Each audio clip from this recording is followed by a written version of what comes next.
City English school system गिरजा road Rawalpindi जमात नहम senior मजमून इस्लामियात लाजमी उन्वान सूरत अल-अनफाल आयात 70 ता 75 लेक्चर नंबर 10 15 मई 2020। आऊज़ु बिल्लाहि मिनश शैतानिर रजीम बिस्मिल्लाहिर्रहमानिर्रहीम रब्बि इश्रह ली सदरी व यस्सिर ली अमरी वहलुल उक़दतम मिन लिसानी यफ़क़हू क़ौली रब्बी ज़िदनी इल्मा रब्बी ज़िदनी इल्मा रब्बी ज़िदनी इल्मा। ए मेरे अल्लाह मेरे इल्म में इजाफ़ा फरमा। अस्सलाम वालेकुम वरहमतुल्लाहि वबरकातुहू। प्यारे बच्चों, उम्मीद है कि आप सब सेहत और ईमान की बेहतरीन हालत में होंगे इंशाअल्लाह।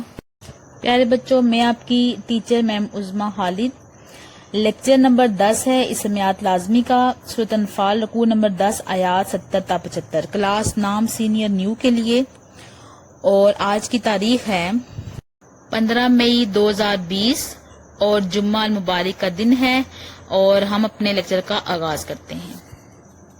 आज चूंकि हम सूरत अनफाल का आखिरी रुकू पढ़ने लगे हैं तो इस रुकू को पढ़ने के बाद हमें ये मालूम होगा कि जो उस वक्त जंगे बदर के कैदी थे उनसे फिदिये का जो कानून था वो क्या लागू हुआ। इसके अलावा मुसलमानों के ग्रोह बना दिए गए कि एक ग्रोह मुहाजिरीन का जो मक्का से आए थे जिन्होंने ईमान भी लाया और हिजरत भी की और जहाद भी किया। दूसरा जो ग्रोह था वो अंसार का था जो कि मदीना में थे और उन्होंने भी ईमान लाया और जहाद में भी हिस्सा लिया। और तीसरा ग्रोह वो था जो कि ईमान तो ले आए थे लेकिन उन्होंने हिजरत नहीं की थी और जहाद में भी हिस्सा नहीं लिया था। इसके अलावा ये कि कोई कौम अगर मुसलमानों से मदद मांगेगी तो उसका कानून क्या है और किसकी मदद करनी है और किसकी नहीं। और सबसे आखिरी जो आयत नंबर 75 है उसमें फिर ये बता दिया गया कि जो मुआखात का रिश्ता था वो उस वक्त के लिए था, जायदाद में अंसार और मुहाजिरीन हमेशा के लिए हिस्सेदार नहीं। प्यारे बच्चों, अपनी किताब का सफ़ा नंबर 70 खोलें। यहाँ से आखिरी रुकू शुरू हो रहा है। या अय्युहन नबी, ए नबी, कुल कह दीजिए, लिमन जो हैं, फी ऐदिकुम तुम्हारे कब्जे में, मिनल असरा कैदियों से। इसके बाद अपनी किताब का सफ़ा नंबर 71 खोलिए, उस पर देखें। या लमिल्लाहु, अगर जान लिया अल्लाह ने, फ़ी कुलूबिकुम तुम्हारे दिलों में, खैरन खूबी को, युतिकुम खैरन अल्लाह देगा तुमको बेहतर, मिम्मा उससे, उखिज़ा जो लिया गया, मिनकुम तुमसे, व यगफिर लकुम और तुमको बख्श देगा, वल्लाहु गफूर रहीम अल्लाह बख्शने वाला रहम करने वाला है। असल में इस आयत में अल्लाह ताला ये बयान फरमा रहे हैं कि जो जंगी कैदी थे, जो यानी जो काफिरों के लोग पकड़े गए थे, उनको तबलीग दीन की जाए, ठीक है। और फिर अल्लाह ताला ने कहा कि जिन लोगों को कैद बनाकर इनसे फिदिया लिया गया, अल्लाह ताला ने फरमाया कि अगर इन कैदियों में अगर ये इस्लाम का कोई मोहब्बत हुई तो इनको बेहतर दिया जाएगा।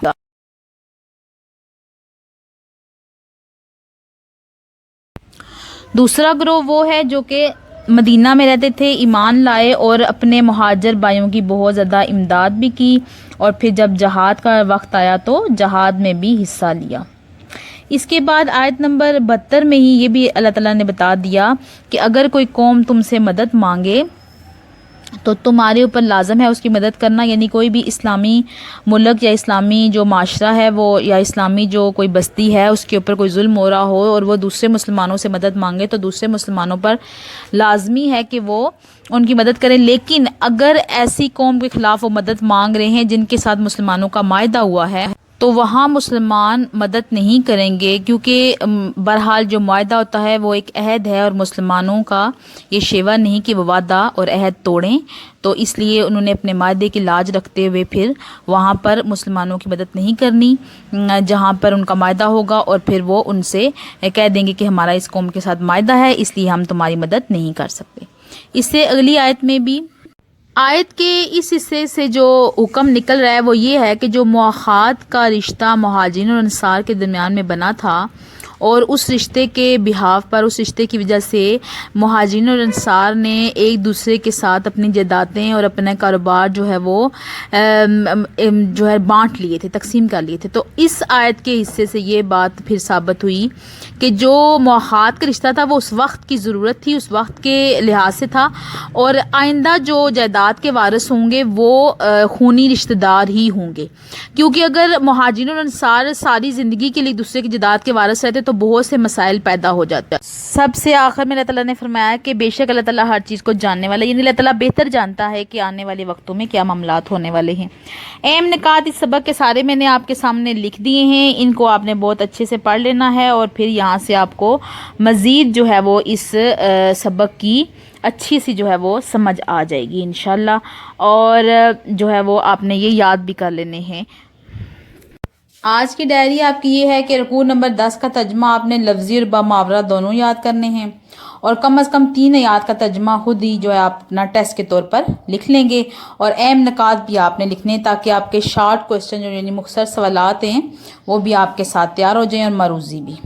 سرگرمی آپ کی یہ ہے کہ وضو کے مکروہات اور وضو کے نواقص کی آپ نے فہرست بنانی ہے۔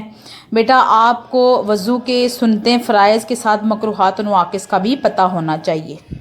امید ہے کہ آپ کو آج کا لیکچر سمجھ آ گیا ہوگا، اور آپ ڈائری بھی بہت اچھی سی کریں گے انشاءاللہ۔ مجھے اجازت دیں۔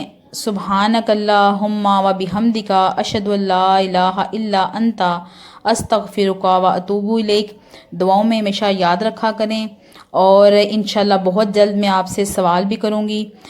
اللہ حافظ، اللہ نگہبان۔